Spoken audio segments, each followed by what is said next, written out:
നമ്മളും ഭാഗ്യവായിക്കപ്പെടുന്ന നമ്മുടെ കർത്താവായ യേശുമിശിഹായുടെ വിശുദ്ധ എവങ്കേലിയോനിലെ ദൈവത്തിന്റെ ജീവനുള്ള വചനങ്ങളുടെ അറിയിപ്പിനെ നാം കേൾക്കണം. നിങ്ങൾക്കെല്ലാവർക്കും സമാധാനമുണ്ടായിരിക്കട്ടെ.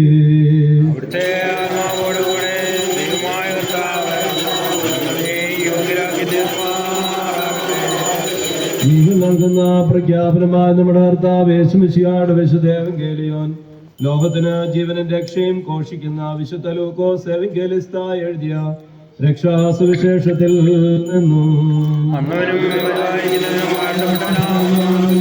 നമ്മുടെ രക്ഷയ്ക്കായി തന്നെ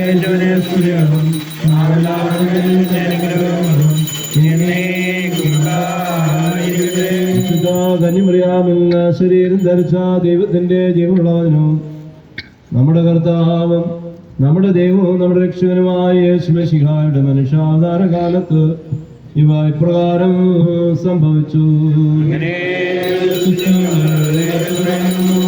എന്നാൽ അക്കാലത്ത് അഗസ്തൂസ് കേസറിൽ നിന്ന് തന്റെ ആധിപത്യത്തിൽപ്പെട്ട ജനങ്ങളെല്ലാം വേർവഴി ചാർത്തപ്പെടണമെന്ന് ഒരു കൽപ്പനയുണ്ടായി. കുറേനോ സുറിയായിൽ നാടുവാടിയായിരിക്കുമ്പോൾ അത് ആദ്യത്തെ പേർവഴി ചാർത്തലായിരുന്നു. സ്വന്തം പട്ടണത്തിൽ വെച്ച് പേർവഴി ചാർത്തപ്പെടുവാനായിട്ട് എല്ലാവരും പോയിക്കൊണ്ടിരുന്നു. യൗസേപ്പും ദാവീദിന്റെ ഗോത്രത്തിലും കുടുംബത്തിലും ഉൾപ്പെട്ടവനായിരുന്നതുകൊണ്ട് യഹൂദിൽ ദാവീദിന്റെ ബേത്ലഹേം എന്ന് വിളിക്കപ്പെടുന്ന പട്ടണത്തിലേക്ക് ഗലീലയിലെ നസ്രത്ത് പട്ടണത്തിൽ തനിക്ക് വിവാഹം നിശ്ചയിക്കപ്പെട്ടിരുന്ന ഗർഭിണിയായ മറിയാമിനോട് കൂടി പേർവഴി ചാർത്തപ്പെടുവാനായിട്ട് പോയി. അവർ അവിടെ പാർക്കുമ്പോൾ അവൾക്ക് പ്രസവകാലം വന്നു. അപ്പോൾ അവൾ തന്റെ ആദ്യപുത്രനെ പ്രസവിക്കുകയും അവർ പാർത്തിരുന്നിടത്ത് സ്ഥലമില്ലാതിരുന്നത് കൊണ്ട് കുട്ടിയെ വസ്ത്രങ്ങൾ പുതപ്പിച്ച് ഒരു പുൽക്കൂട്ടിൽ കിടത്തുകയും ചെയ്തു. അവർ പാർത്തിരുന്ന സ്ഥലത്ത് രാത്രിയാമങ്ങളിൽ തങ്ങളുടെ ആട്ടിൻകൂട്ടങ്ങളെ കാത്തുകൊണ്ടിരുന്ന ആട്ടിടയന്മാരുണ്ടായിരുന്നു. ദൈവത്തിന്റെ മാലാഖ അപ്പോൾ അവരുടെ അടുക്കൽ ചെന്നു. കർത്താവിന്റെ തേജസ് അവരുടെ മേൽ ശോഭിച്ചു. അവർ വളരെ ഭയപ്പെടുകയും ചെയ്തു. മാലാഖ അവരോട്, നിങ്ങൾ ഭയപ്പെടേണ്ട, സർവ്വലോകത്തിനുണ്ടാകുവാനുള്ള ഒരു മഹാസന്തോഷം ഞാൻ നിങ്ങളെ അറിയിക്കുന്നു. മെശിയ കർത്താവ് എന്ന രക്ഷിതാവ് നിങ്ങൾക്കായി ഇന്ന് ദാവീദിന്റെ പട്ടണത്തിൽ ജനിച്ചിരിക്കുന്നു. ഇത് നിങ്ങൾക്ക് അടയാളം. വസ്ത്രങ്ങൾ പതപ്പിച്ച ഒരു പുൽക്കൂട്ടിൽ കടത്തിയിരിക്കുന്ന ശിശുവിനെ നിങ്ങൾ കാണും. പെട്ടെന്ന് ആ മാലാഖയോട് കൂടി അനേകം സ്വർഗസേനകൾ പ്രത്യക്ഷമായി. അവർ ഇപ്രകാരം പറഞ്ഞ് ദൈവത്തെ സ്തുതിച്ചു.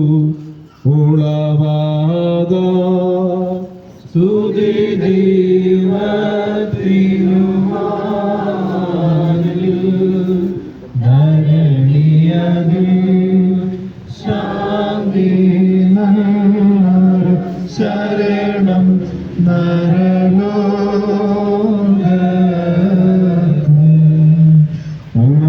നരലോ സ്തുതി ദൈവത്തിനു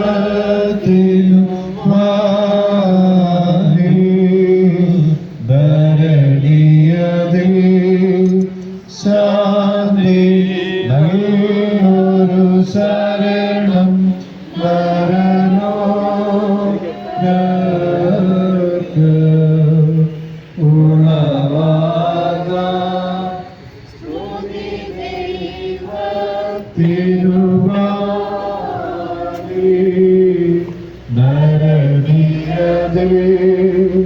ശാന്തി നല്ലൊരു ശരണം നരലോ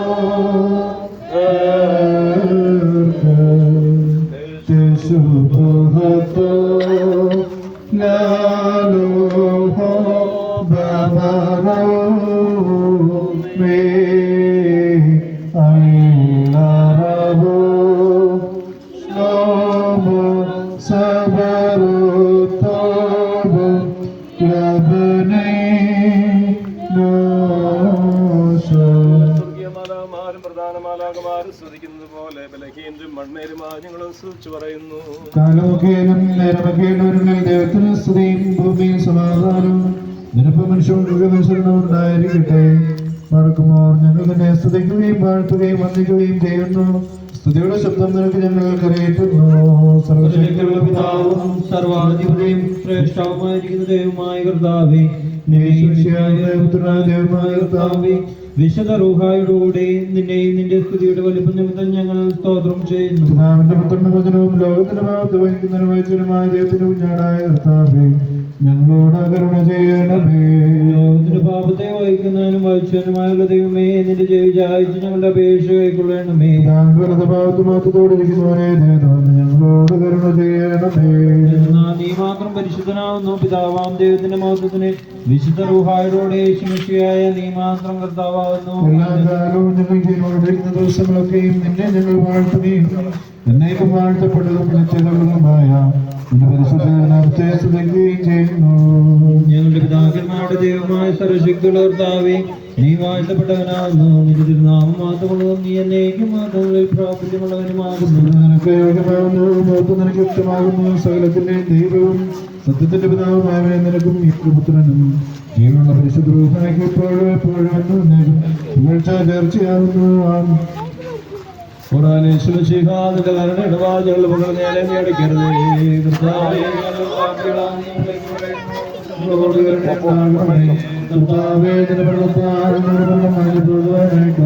നിന്റെ സ്നേഹം ഞങ്ങളോട് കരുണ ചെയ്യണമേ.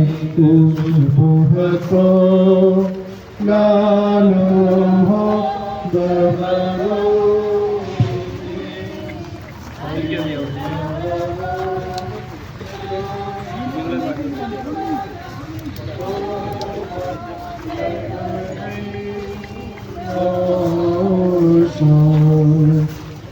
ശുഭഹത്തോ ലാലോഹോ ബബറോ മേ അല്ലറവോ ശോഭോ സബറോ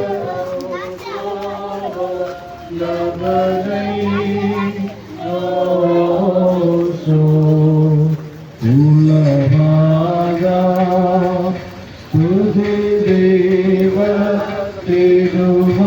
ദൈവത്തിനുമാകെ ഭരണിയതേ ശാന്തി നൈവരു ശരണം നരലോകർക്ക്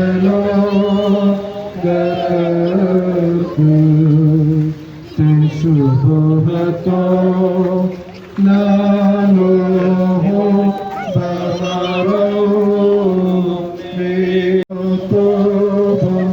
ലബനേ നോശോ ഉളവാകാ സ്തുതി ദൈവത്തിനു മാനേ ധരണിയതേ ശാന്തി നൈവരു ശരണം നരലോകർക്ക് ഉളവാകാ സ്തുതി ദൈവത്തിനു മാനേ ധരണിയതേ ശാന്തി നൈവരു ശരണം നരലോകർക്ക് ശുഭഹത്തോ ലാലോഹോ ബബറോ മേ അല്ലറവോ സബറോ തോബോ ലബനേ